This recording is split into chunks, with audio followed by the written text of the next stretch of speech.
ಕರ್ನಾಟಕ ತುಳು ಸಾಹಿತ್ಯ ಅಕಾಡೆಮಿ ಹಾಗೂ ಹರಿಕಥಾ ಪರಿಷತ್ ಮಂಗಳೂರು ವತಿಯಿಂದ ಸೆಪ್ಟೆಂಬರ್ 21ರಿಂದ 30ರವರೆಗೆ ಹರಿಕಥೆ ಪರ್ವ ಅನ್ನುವ ಕಾರ್ಯಕ್ರಮ ಉರ್ವಸ್ಟೋರ್ ತುಳು ಭವನದ ಸಿರಿ ಚಾವಡಿಯಲ್ಲಿ ನಡೆಯಲಿದ್ದು, ಇದರ ಆಮಂತ್ರಣ ಪತ್ರಿಕೆ ಬಿಡುಗಡೆ ಕಾರ್ಯಕ್ರಮ ನಗರದ ಪ್ರೆಸ್ ಕ್ಲಬ್ನಲ್ಲಿ ನಡೆಯಿತು. ಕರ್ನಾಟಕ ತುಳು ಸಾಹಿತ್ಯ ಅಕಾಡೆಮಿ ಅಧ್ಯಕ್ಷರಾದ ದಯಾನಂದ್ ಜಿ ಕತ್ತಲ್ಸಾರ್ ಅವರು ಆಮಂತ್ರಣ ಪತ್ರಿಕೆಯನ್ನು ಬಿಡುಗಡೆ ಮಾಡಿದರು. ಬಳಿಕ ಮಾತನಾಡಿದ ಅವರು, ತುಳು ಭಾಷೆಯನ್ನು ಬೆಳೆಸುವ ಯೋಜನೆಯನ್ನು ಹಮ್ಮಿಕೊಂಡಿದ್ದು, ಸೆಪ್ಟೆಂಬರ್ 21ರಿಂದ 30ರವರೆಗೆ ಹರಿಕಥೆ ಪರ್ವ ನಡೆಯಲಿದೆ. ಈ ಕಾರ್ಯಕ್ರಮಕ್ಕೆ ಎಲ್ಲರೂ ಭಾಗವಹಿಸಿ ತುಳು ಭಾಷೆ ಮತ್ತು ಸಂಸ್ಕೃತಿಯನ್ನ ಬೆಳೆಸೋಣ ಅಂತ ಹೇಳಿದರು.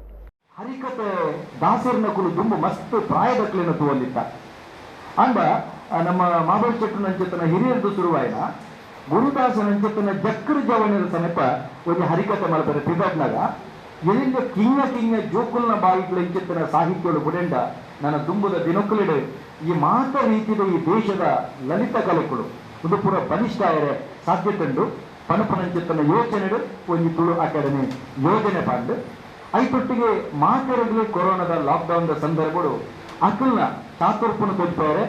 ನಮ್ಮ ಇಲ್ಲೊಂದು ಕತ್ತಿಪುಡು ಬಿತ್ತದ ತಪ್ಪು ಕೊಯ್ದಾಗ ಮಾತ್ರ ಕತ್ತಿ ಕೂತು ನತ್ತೆ ಅದನ್ನು ನಿಚ್ಚ ಕೂಟೊಂದಿಪ್ಪಡು ಅಂಚೆನೆ ಮಾತ ವಿದ್ವತ್ಪೂರ್ಣ ವ್ಯಕ್ತಿಗಳನ್ನ ಎಂಚಿನ ಕಲೆತ ವಿದ್ವತ್ತುಂಡ ಅದನ್ನು ಸಾನೆ ಕೊರಿಯರೆ ಒಂದು ಒರೆಗಲ್ಲ ಅತ್ತಂದ ಒಚ್ಚಿದ ಮನೆ ಆದಿತ್ಯ ಅಕಾಡೆಮಿ ಕೆಲಸ ಮಾಡ್ಕೊಂಡು ಯಕ್ಷಗಾನ, ನಾಟಕ, ಸಂಗೀತ ಬೇತೆ ರಂಗಕಲೆಗಳು ತುಳು ಅಕಾಡೆಮಿ ಇತ್ತ ಪ್ರದರ್ಶನ ಮಾಡ್ತದೆ. ಆ ತುಳು ಅಕಾಡೆಮಿದ ಕೀರ್ತಿನ ಮಕ್ಕಳು ಹೆಚ್ಚಿಗೆ ಮಾಡ್ಕೊಂಡು. ಸುದ್ದಿಗೋಷ್ಠಿಯಲ್ಲಿ ಹರಿಕಥಾ ಪರಿಷತ್ನ ಗೌರವಾಧ್ಯಕ್ಷ ಧರ್ಮದರ್ಶಿ ಹರಿಕೃಷ್ಣ ಪುನರೂರು, ಅಧ್ಯಕ್ಷ ಕೆ ಮಹಾಬಲ ಶೆಟ್ಟಿ, ಮಧುಸೂದನ್, ಸುಧಾಕರ್ ಪೇಜ ಅವರ ಉಪಸ್ಥಿತರಿದ್ದರು.